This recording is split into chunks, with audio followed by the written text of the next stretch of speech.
Cheers and welcome back to Cooking with MoWino. Today, official cheers, we are preparing for Bastille Day and we are drinking a lovely Chenin Blanc from the Loire Valley, and it is B&G's. I picked this up in my local grocery store. It's very economical. And what we are going to do now is braise veal. It's going to be delish. So you've already seen the ingredient board that I've prepped. I now have my Dutch oven heating up. It's probably very hot with avocado oil. And I have taken my veal shanks. It is a veal chop, but it's the shank cut. So that is usually used for oscabusco. And I have floured it in a 1/4 cup of gluten-free flour, all-purpose gluten-free flour. And I have flavored it with this multi all-purpose seasoning that is just great. It has enough garlic, it has enough pepper, it's everything all in one. It's fabulous. Been using it for years. So anyway, I am now going to try to be neat, and I am going to sear our veal chops. And it's not as hot as I thought it would be because I don't hear a big sizzle. But I can see that the oil around it is sizzling, so we're going to keep going. Now the key to searing meat is to make sure that you don't crowd the pan. You don't want, we're going to do this in 2 batches because we don't want our searing to be on top of each other. So I'm going to do the first batch and then keep the handy little suckers in their flour bath and bring you back. Cheers. Welcome back to Cooking with MoWino. We have seared our veal chops, which are actually slices off of the shank. And we now have a great deal of drippings on our pan. And I am going, and it's hot, going to add about 1/3 cup of low sodium chicken broth and a 1/2 pat of butter, and I'm going to use my wooden spoon and a little oven mitt, and I am just going to scrape the bottom of the pan to get all these fabulous drippings. Turn it down. It's on medium, but I'm going to turn it down because even my hand's getting hot.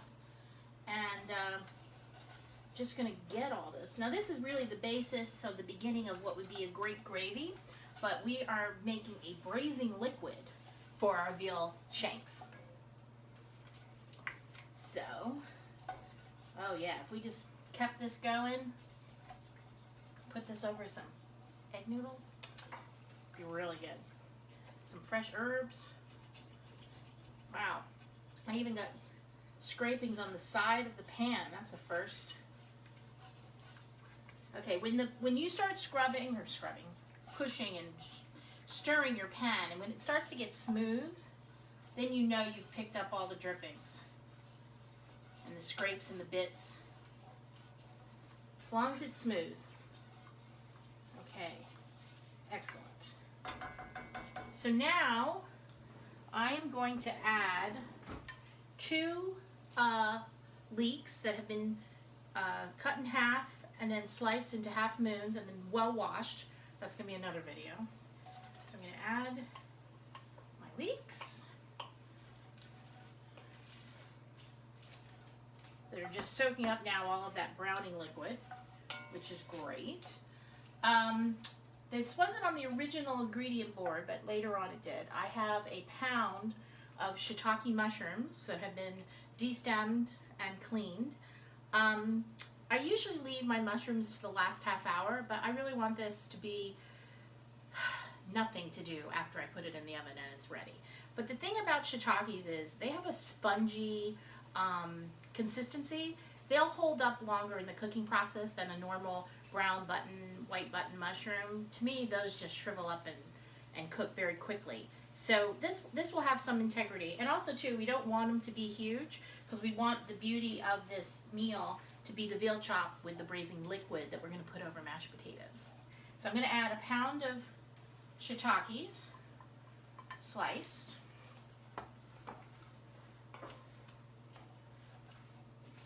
Whoops, one jumped out of the pot. And then I have 2 cloves of garlic minced. They look a little red because I chopped them on the same cutting board as I had chopped tomatoes, so they're a little red.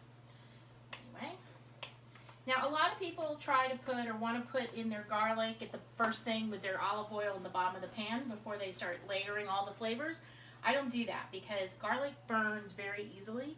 So I like to add it in once the vegetables have already created a bed for it to join in the melody. Okay. So now we have a beautiful bed of mushrooms, shiitake, and leeks. And I was going to move the camera, but I think it's just easier to go like this and show you.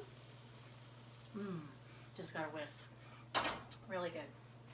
Okay, so now what I'm going to do is put my veal chops right on top of this bed of fabulous veggie. You'll see they're still red and pink because I did not want to cook them through. I just wanted to get a little bit of a sear, and I wanted to get their nice drippings into the pan, I should say. Now, the key is just to make sure they're all fit snugly in the pan. We don't want one on top of the other because we want them to all be nestled in perfectly with the braising liquid. There we go. Now we all fit perfectly in the pan.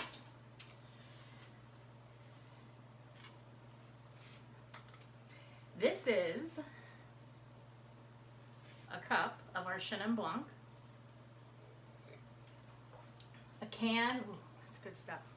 A can of low sodium diced tomatoes, plus I enhanced that with 2 chopped fresh tomatoes.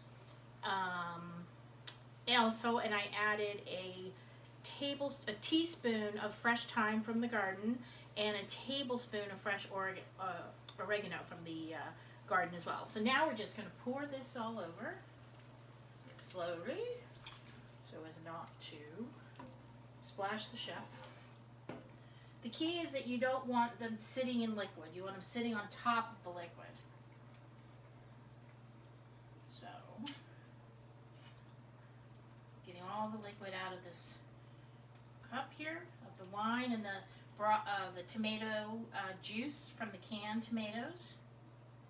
And now I'm going to add our lovely fresh and canned tomatoes just to right over on top. Oh, beautiful, beautiful. We have the ovens preheated to 350.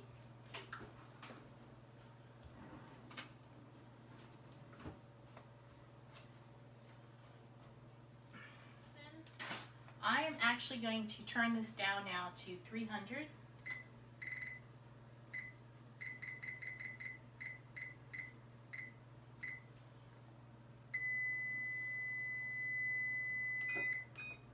And I might have even put it down lower, but the whole point here is that you want the veal to cook slowly and tenderize. Yeah, it could be 275, but I want to take a look at this in 90 minutes, and so we're going to leave it at 300. Yeah, sounds good. Why not, right? Cheers. Live life, taste life, my friends.